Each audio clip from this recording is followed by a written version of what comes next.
So last week, we didn't get to hear everybody's thoughts and commentary about the sutra, so 334. And so I thought that we would have part 2, because there's so much to this sutra and it was bringing up so many thoughts. So to remind you, Bhakti-bhat Vasarvam. Through the faculty of spiritual perception, the yogi becomes a knower of all knowledge. And so last week we were talking about intuition. So this Pratibhat can be translated as intuition, and intuition about everything, so it's been kind of boundless.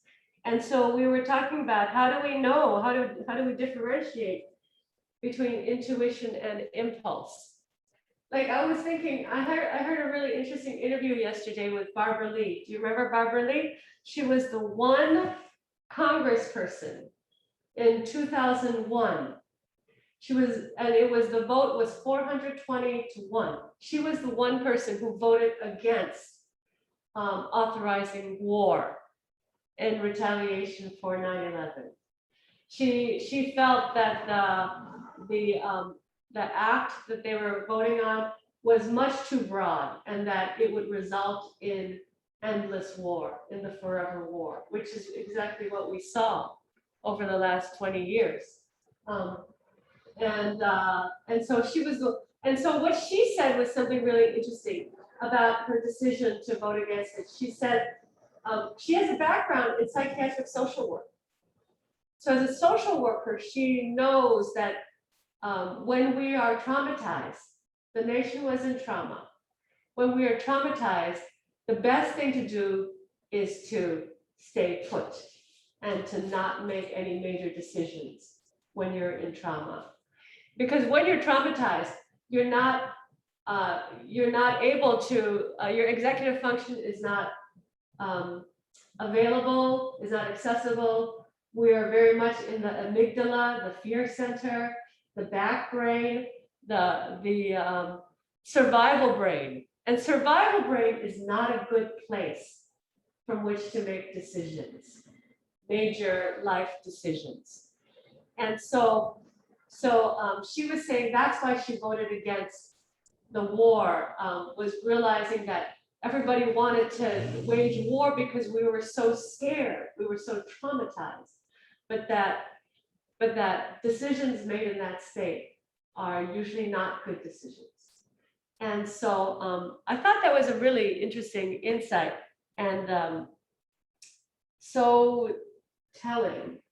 And in the discussion last week, Don was saying how, often when maybe she can paraphrase it, that when she's making a decision by impulse and it's acting out of fear.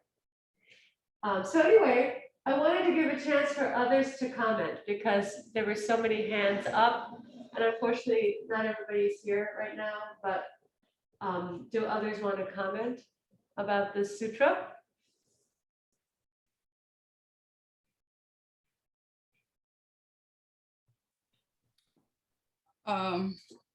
So I was thinking more about it as well, and it seems like it's just something that's learned over time by experience.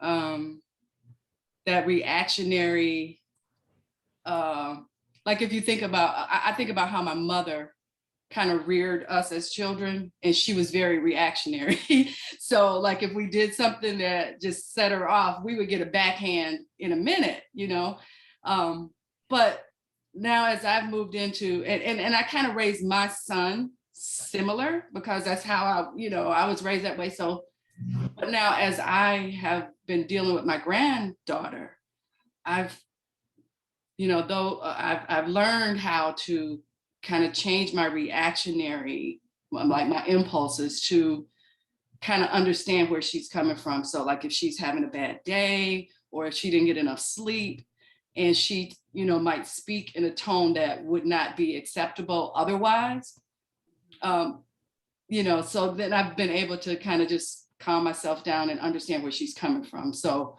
I think that by experience and learning what not to do, then you can react a little bit better, and you have that more intuitive, you know where she's coming from, you know what things she might be experiencing. Yeah, yeah, I think that's a really important point. So that pratibha is coming from that calm state of mind, that sattvic state of mind. When we are agitated, when we're angry, when somebody has done something that hurts us or offends us, then we react in a rajasic way. So if we're talking about the gunas, then we react in a rajasic way, fiery, active way. We want to do something. But if we give ourselves some time to let the rajas kind of settle and then come more into a sattvic state, then pratibha is available to us. Then the insight, intuition, um, how does he say, the effulgent light, brilliant conception, isn't that great?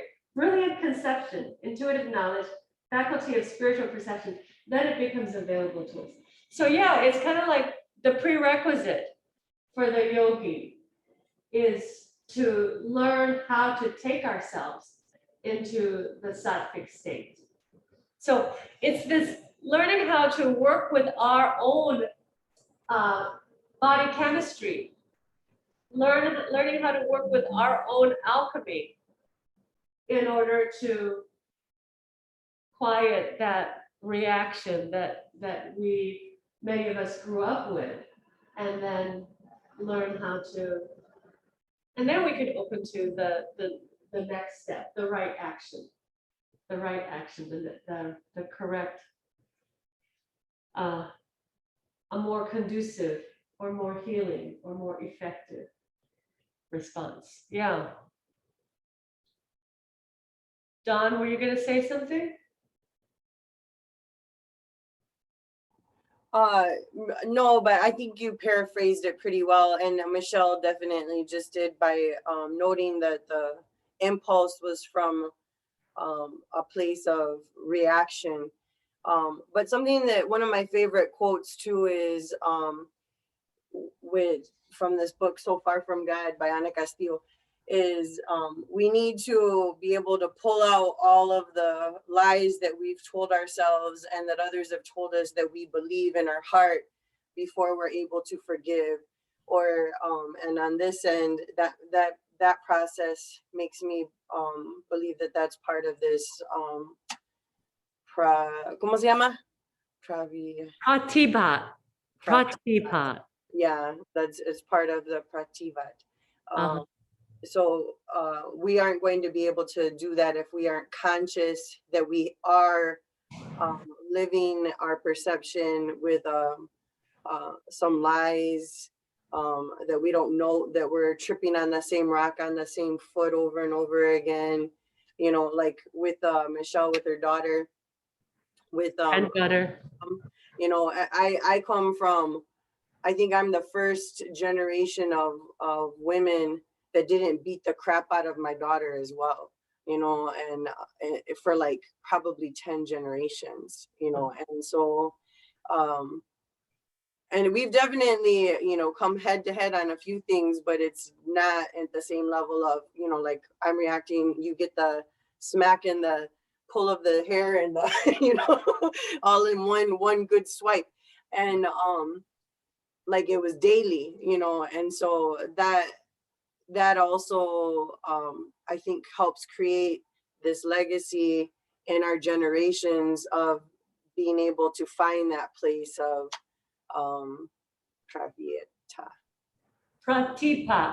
prativa. Yeah. So it's kind of like creating steps for the generations with our own, you know, obviously. So that's helpful as well. But the lies that we tell ourselves that we tripping on and we're not recognizing, that's, you know, that has to happen before any of that comes into place. You know, I'm wondering about these lies that we tell ourselves, the lies that we grew up with, and how much they may be a response to trauma. You know, that when you are in a traumatized state, you just have to kind of like talk yourself into whatever will get you through the day.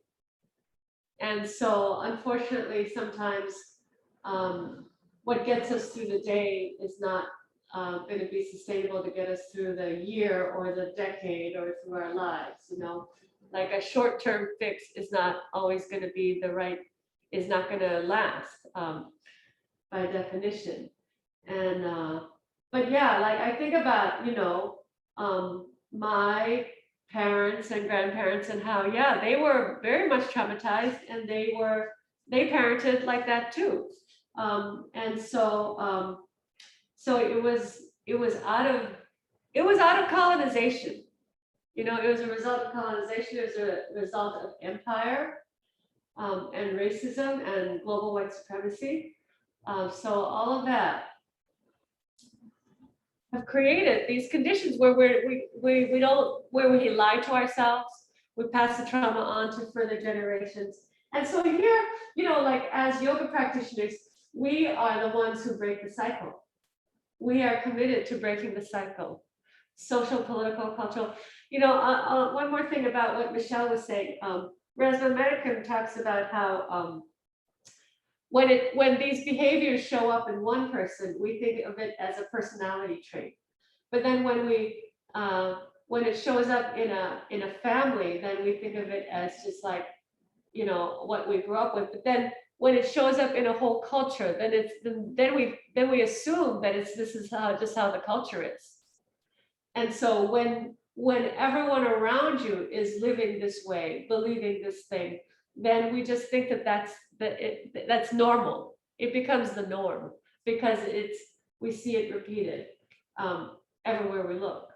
And so yeah, so we as yoga practitioners, you know, this is what the sovereignty means, right? Is to, I'm not going to repeat that cycle. I'm going to stay conscious. You know, I can't say that as I was raising my kids, I did refrain from corporal punishment, but there were definitely times when, you know, I lost my temper and I said things that I wish I didn't say. And I wish that I had had the wherewithal to respond differently. And so, of course, there's going to be times like that.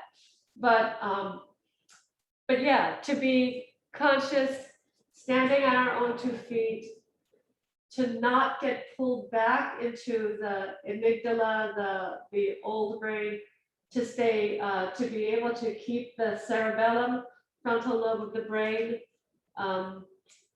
in an aware, sensitized, responsive state. Yeah, other thoughts?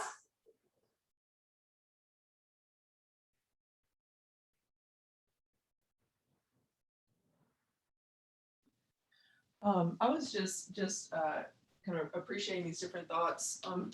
I feel like one of the things that yoga and meditation have brought me are definitely this ability to not to be living in hypervigilance and fear nearly as much. And so I think that's related to the kind of sattvic state that you're talking about.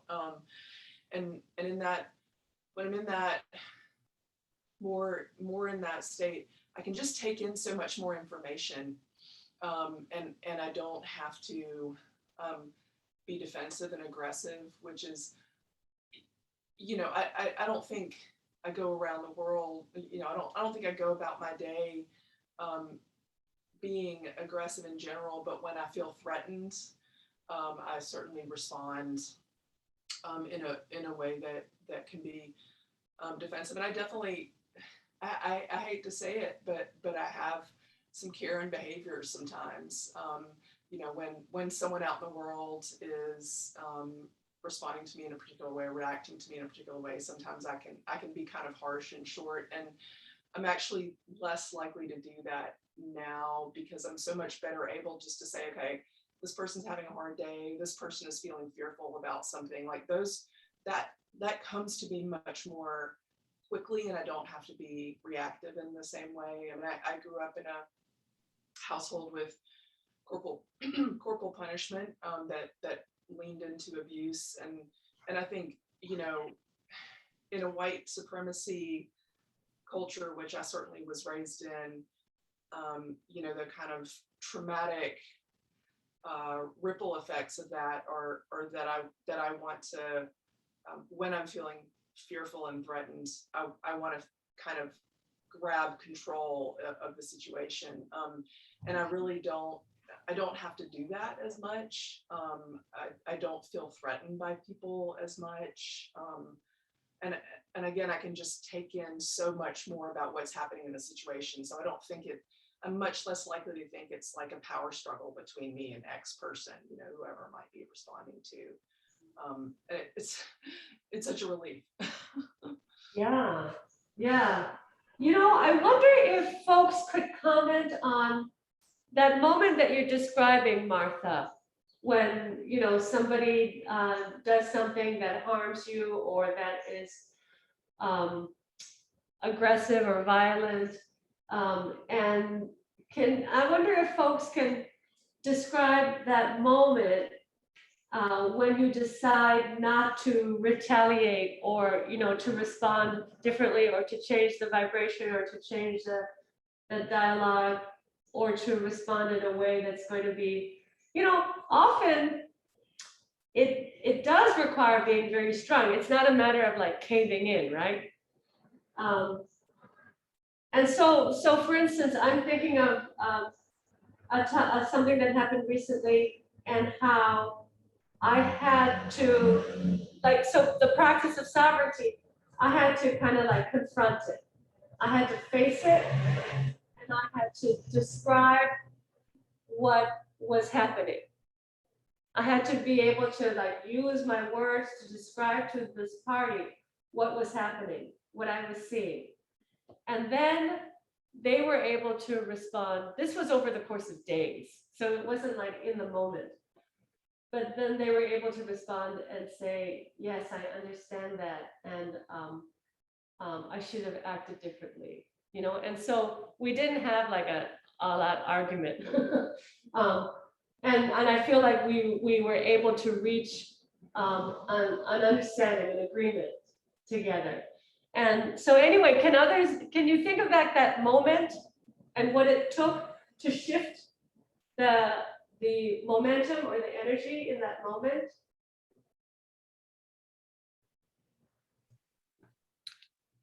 So I can think of some reactionary moments, what would happen in my body. Like I would my heart would beat fast. Mm-hmm. The back of my ears would get warm. Mm. I'd get a feeling in the pit of my throat. Yeah. And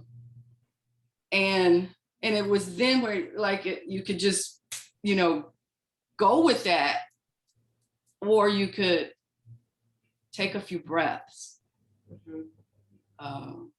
And I think that just that pausing and taking a few breaths allows you to kind of, get the blood pressure to come back down. Yeah, I think that is something very concrete and super effective. And on a neurobiological level, we understand why. Because the breath, particularly the exhales, stimulate the parasympathetic nervous system. So it's like putting on the brake.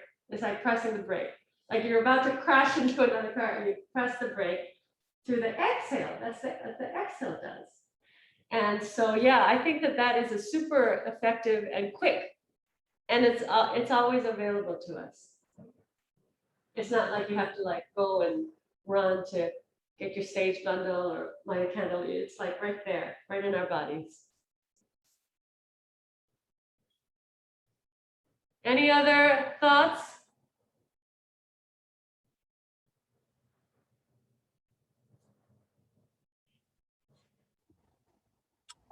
For me, it was definitely physical first. I could feel it through the bottom of my heels shoot up, and I could feel it starting to want to come out like verbal vomit.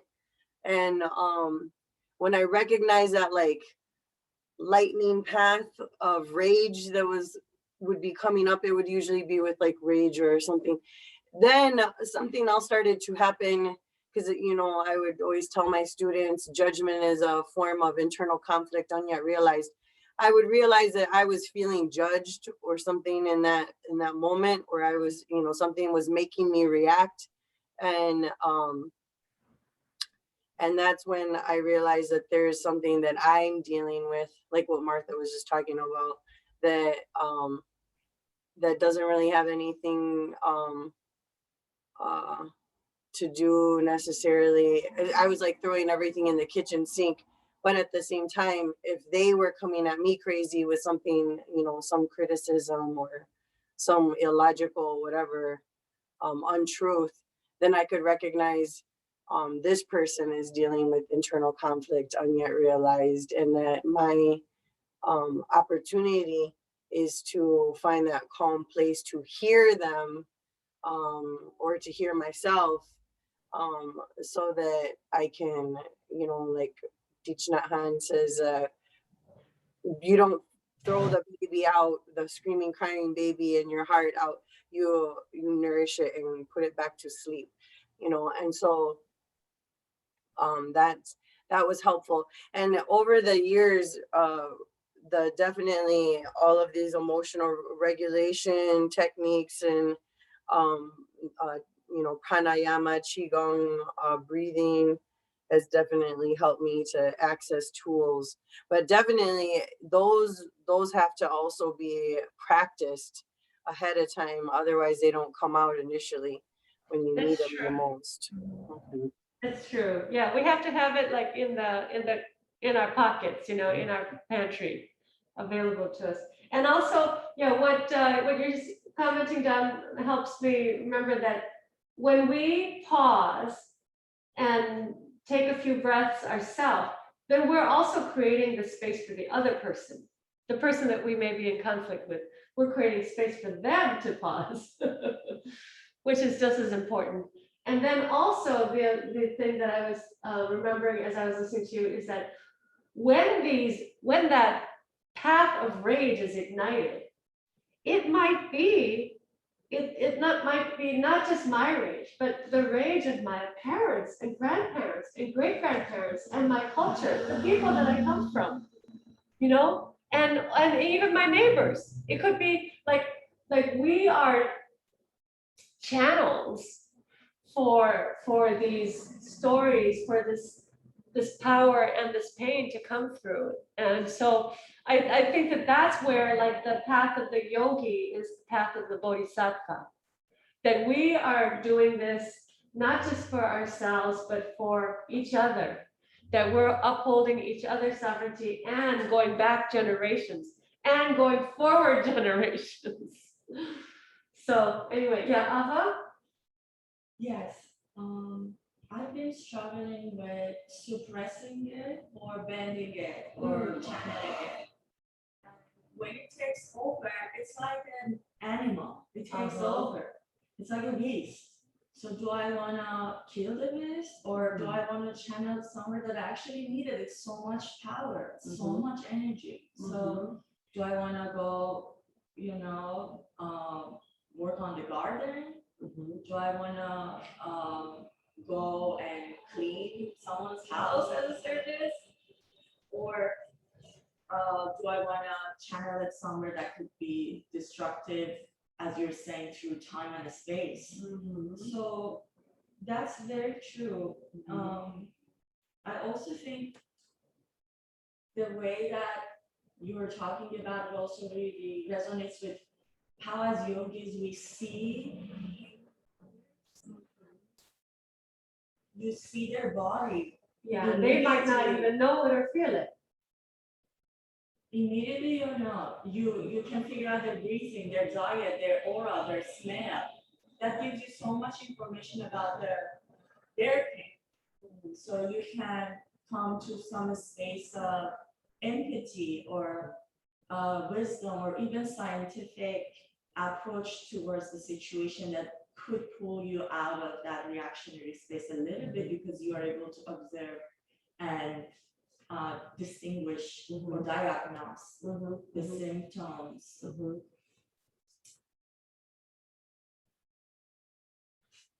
Was that, do you have something else you wanted to say? So yeah, I think sometimes these things are not for that moment, sometimes they solidify deeply. Mhm. For instance, when you have long-lasting conflicts, such as what we're talking about 9/11, or like family conflicts that are intergenerational. It's like sisters not talking for 40 years, and then therefore daughter's not talking, therefore granddaughter's not talking. So the breaking of that is less in an evident body state that you can grasp at the moment. But I'm wondering how the pausing, the calmness that you're talking about could be more defined or layered as a state that could have a process of communicating it or articulating it, and how that could be also in our toolkit. Can you give an example of what you're describing, Alpha? The previous example I gave you was about my brother. So now the conflict is in a stage that it's not only when I see him or when he's present to me or something happens, it's something that is just every day in my space because it just solidified in that sense. So it took a lot of solitude and personal work for me to be able to remove it, because it's not that it's in a state that it comes and goes. It's like a state that is always there. So I've been going through a lot of memories, a lot of deep understanding of also my journey. So I feel like that's something I'm questioning now. Yeah, that's, it is a process. It's not necessarily just a moment, it's a whole process. And it could take, days, weeks, months, years, our whole life. There's some stories that will take our whole lives to process. So let's do this, let's chant the sutra. And then we'll take Supta Baddha Konasana or Supta Virasana. And then and then I'm gonna give you the link. And then you will join the retreat on your device. Okay, I'll give you the link in a moment. All right, Pratipadva Sarvam. Pratipadva Sarvam. Pratipadva Sarvam. Pratipadva Sarvam. Pratipadva Sarvam. Okay, and so now, go ahead and let me turn off the recording.